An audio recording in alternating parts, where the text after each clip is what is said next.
Kisah akan diawali dengan memperlihatkan seorang wanita yang nampaknya akan kabur dari rumahnya dengan menumpang sebuah bus dengan tujuan untuk pergi ke kota untuk mengejar impiannya, yaitu menjadi seorang artis yang terkenal.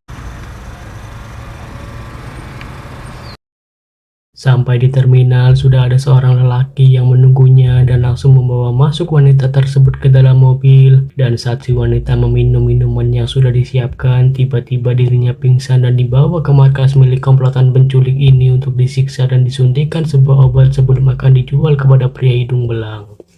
Can sell them as merchandise.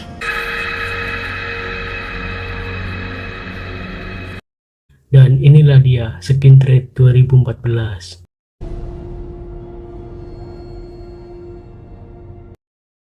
Beralih ke kota Bangkok, Thailand. Di sana ada seorang laki-laki yang berprofesi sebagai seorang polisi. Dia bernama Tony yang datang ke sebuah apartemen untuk bertemu dengan seorang bos penjual wanita di bawah umur dengan melakukan aksi penyamaran dengan berpura-pura menjadi seorang konsumen yang akan membeli wanita dari si bos ini. Bring out the merchandise. Si bos meminta agar Tony mengecek barang miliknya dengan diminta untuk melakukan hubungan badan di depan mereka semua. Namun Tony yang memang tidak berniat untuk melakukan hal-hal yang aneh langsung menghajar semua anak buah si bos yang membuat adegan baku hantam yang seru langsung tersaji di awal film.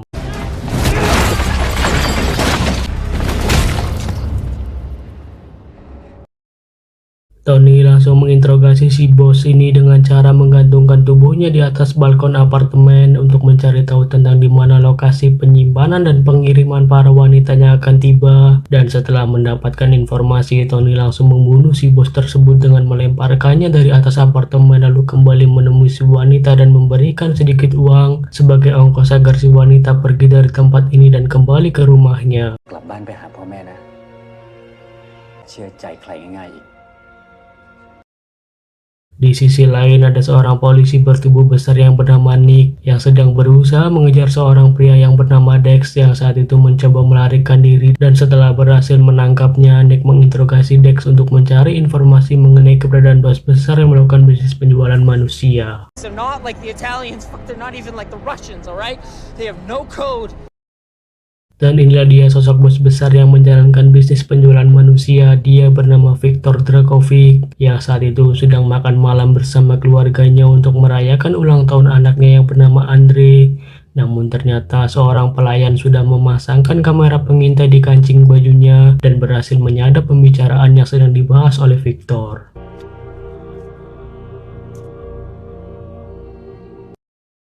Beralih ke kantor polisi, di sana bapak polisi mengumpulkan semua anak buahnya dan menjelaskan profil lengkap seorang Victor dan menjelaskan silsilah keluarga Victor, lalu mengenalkan Nick kepada anak buahnya. Okay, you all know Nick Cassidy is the case officer in this particular opus. Bapak polisi meminta Nick untuk menjelaskan rencana dalam operasi ini, di mana Nick merancang skenario agar seluruh tim berfokus untuk mengawasi sebuah kapal yang akan singgah di pelabuhan yang akan membawa para wanita yang akan dijual oleh Victor. To America was the worst decision Viktor Dragovich ever made. Nick dan tim yang sampai di pelabuhan langsung melakukan pengawasan, namun tiba-tiba Victor membawa masuk seorang kapten kapal dan langsung menyiksanya lantaran melakukan kesalahan karena stok wanita yang ia bawa semuanya sudah dalam kondisi tewas. Victor meminta Andre untuk mengeksekusi si kapten kapal, namun karena Andre merasa ragu-ragu, Victor langsung mengeksekusi sendiri si kapten kapal ini. Nick dan semua pasukannya langsung bergerak dan meminta agar Victor diam di tempat, dan kali ini mereka harus terlibat aksi baku tembak yang seru dengan semua anak buah Victor yang berjaga di sekitar area pelabuhan. Di sisi lain, Victor dan Andre mencoba untuk melarikan diri.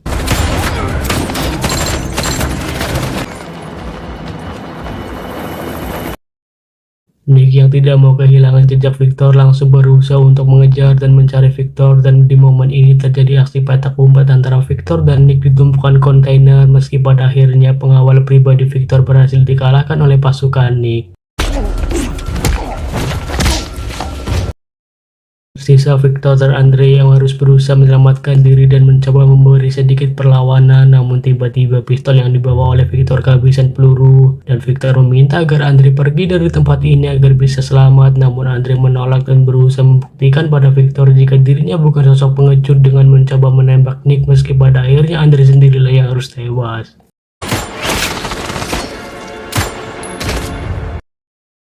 Victor berhasil ditangkap dan dibawa ke kantor polisi, namun di sana sudah ada bapak pengacara Victor yang membela kliennya dengan mengatakan jika Victor sama sekali tidak terlibat dan tidak mengetahui sama sekali tentang kasus tewasnya para wanita di dalam kontainer, dan mengatakan jika semua kasus yang pernah dilakukan oleh Victor dinyatakan sudah dihapus oleh pengadilan tinggi karena dinyatakan tidak ada bukti yang valid. I'm here to monitor my client's human rights. Beralih ke sebuah klub malam, di sana ada seorang anak Victor yang bernama Janko yang dihubungi oleh saudaranya melalui video call WhatsApp yang memberitahu jika Andre hari ini tewas sementara sang ayah harus dibawa oleh pihak kepolisian.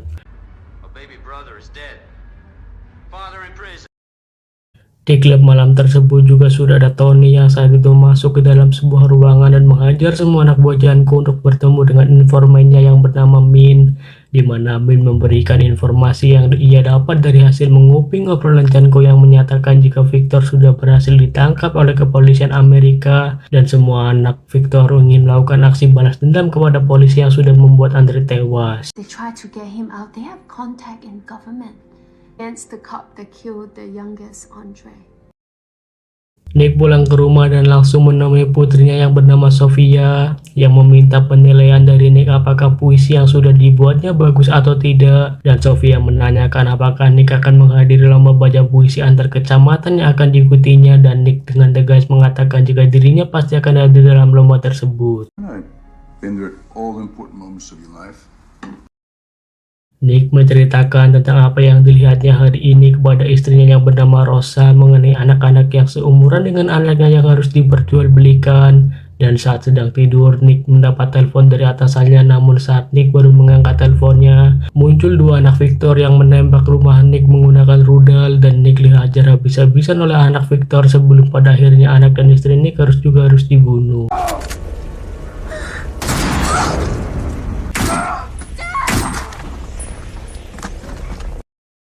Nick sendiri berhasil selamat dan harus dirawat di rumah sakit, dan saat itu mendapatkan kunjungan dari bapak atasan dan seorang rekannya yang bernama Red yang meminta Nick untuk mencoba sabar dan ikhlas karena Sofia dan Rosa sudah tewas dalam kejadian malam itu, serta memberitahu jika Victor sudah dibebaskan dari kantor polisi.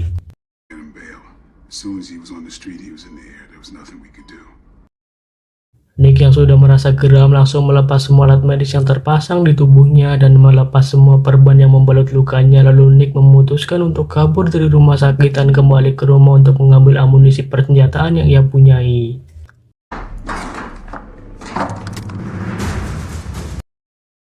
Nick langsung menemui pengacara yang membebaskan Victor di restorannya, dan Nick langsung menembaki semua orang yang ada di restoran tersebut dan menginterogasi si bapak pengacara tentang keberadaan Victor, dan diakhiri dengan membakar restoran milik si pengacara.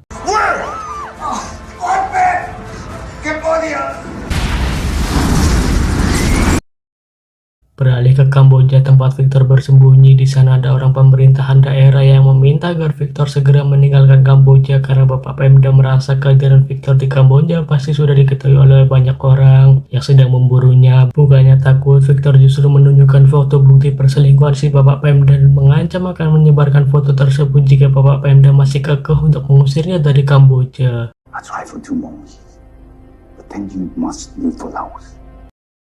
Victor mengumpulkan dua anaknya yang bernama Goran dan Ivan untuk membahas penyerahan beberapa bisnis yang saat ini sedang dikelolanya yang tersebar di berbagai wilayah Eropa kepada Goran dan Ivan, dan Victor meminta agar Goran dan Ivan tetap fokus untuk memperluas bisnis ilegal penjualan manusia di wilayah Asia Tenggara.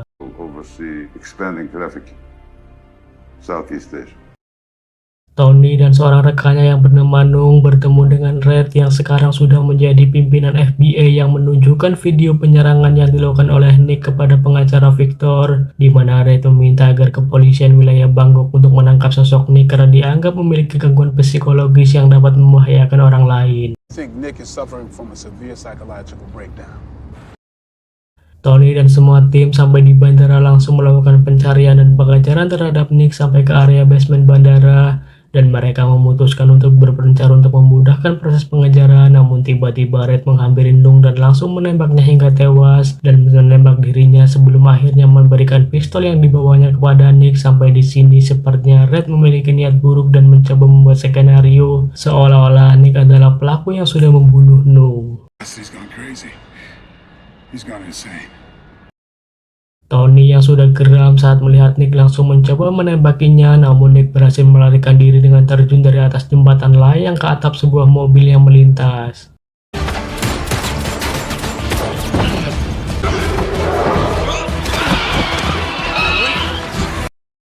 Dan di bagian ini kita akan melihat aksi kejar-kejaran yang panjang antara Tony dan Nick, mulai dari melakukan kejar-kejaran di wilayah pasar yang berada di wilayah Thailand sampai masuk ke area pedesaan.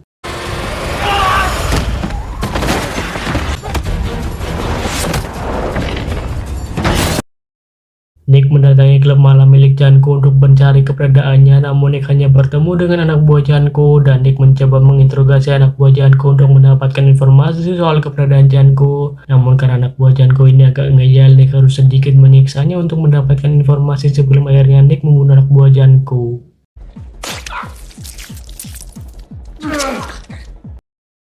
Tony yang mendapatkan info dari Min soal keberadaan Nick langsung mendatangi klub malam, dan saat melihat Nick, Tony mencoba menembaknya, namun Nick kembali berhasil kabur dan keduanya kembali terlibat aksi kejar-kejaran, namun tidak selama seperti adegan kejar-kejaran seperti di awal. I just want Viktor Dragovich and his sons. After that, I don't care.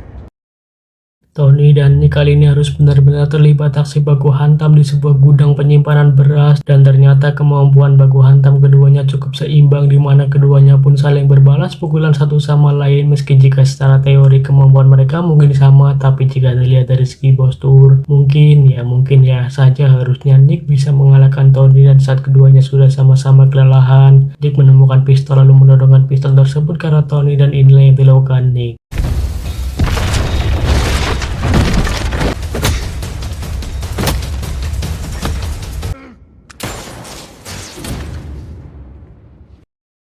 Red kembali mendatangi klub malam dan masuk ke dalam ruangan Janko untuk melihat rekaman CCTV, dan disitulah Red mengetahui jika sosok Min yang selama ini bekerja di klub malam tersebut adalah informan dari Tony. Gotcha. Nick mendatangi sebuah gudang penyimpanan milik Janko, dan betapa terkejutnya Nick ketika menemukan banyak sekali wanita yang masih di bawah umur. Nick meminta agar mereka semua diam, dan saat anak buah Janko datang dan masuk ke tempat penyimpanan wanita tersebut, Nick langsung menghajar dua anak buah Janko.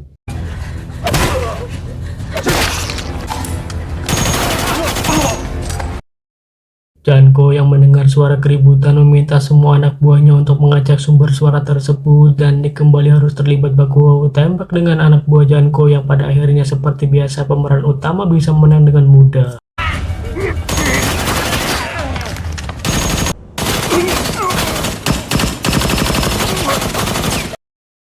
Di sisi lain, Janko yang sedang berusaha untuk melarikan diri tiba-tiba dihadang sebuah mobil yang dikendari oleh dua saudaranya yang langsung memaki-maki Janko, kemudian tanpa terduga langsung menembak Janko yang notabene adalah saudaranya mereka sendiri. Father says good night. Nick mencoba bertanya kepada Janko yang sudah dalam kondisi sekarat soal keberadaan ayahnya, namun tiba-tiba muncul gerombolan kloter kedua yang langsung menembaki Nick dan membuat Nick harus mengalami luka tembak di bagian kaki. Namun tiba-tiba muncul Tony yang langsung menyerang gerombolan tersebut.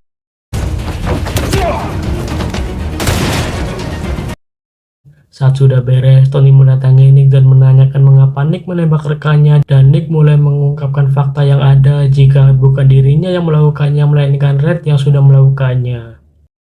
I told you I didn't kill him. Reed shot him with his own weapon. Then gave it to me.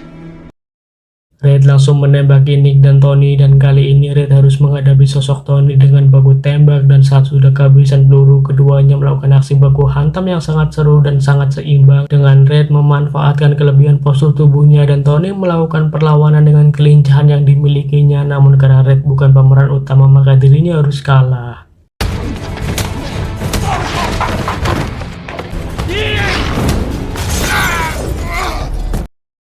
Di sisi lain, Nick tetap berusaha mendapatkan informasi dari Janko, namun tiba-tiba datang gerombolan berikutnya yang kembali menyerang Nick, dan beruntung Nick berhasil mengamankan situasi tersebut dan berhasil mendapatkan info dari Janko soal keberadaan Viktor. Tell me where your father's gone.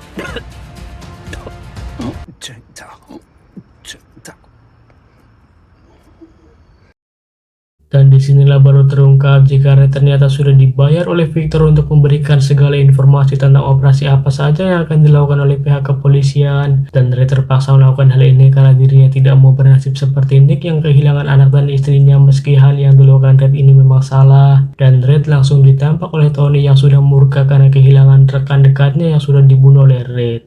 And you will rot in hell.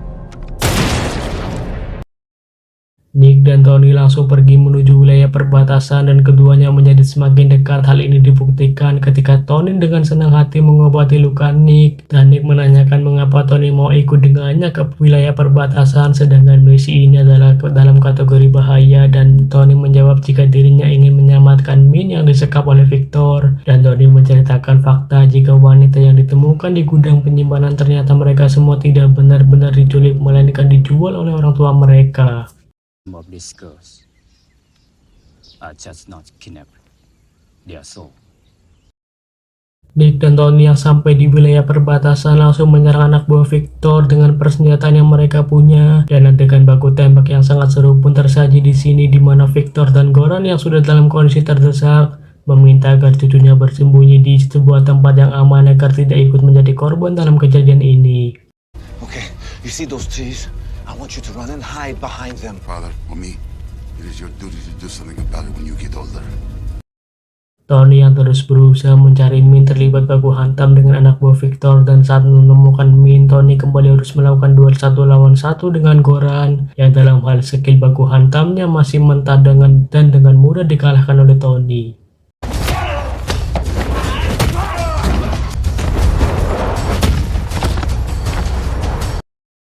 Di sisi lain, Nick mencoba mengejar Victor yang mencoba kabur menggunakan helikopter yang sudah menjemputnya. Nick mencoba menembaki helikopter yang ditumpangi oleh Victor, dan Nick berhasil menembak pilot yang menerbangkan helikopter tersebut, dan langsung membuat helikopter tersebut terbang tidak terkendali dan terjatuh.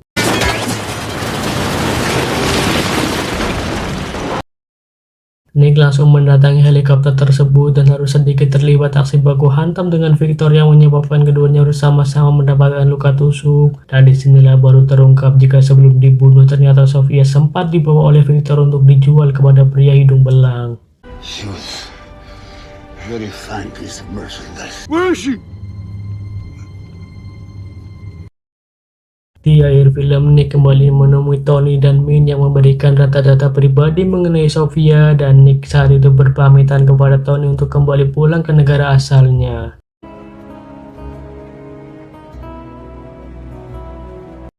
Dan film pun tamat.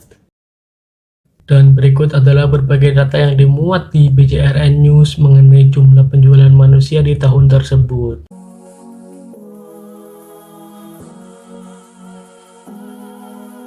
Sekian review film kali ini, saya Udin laporkan dari rumah. Sampai jumpa di video-video selanjutnya.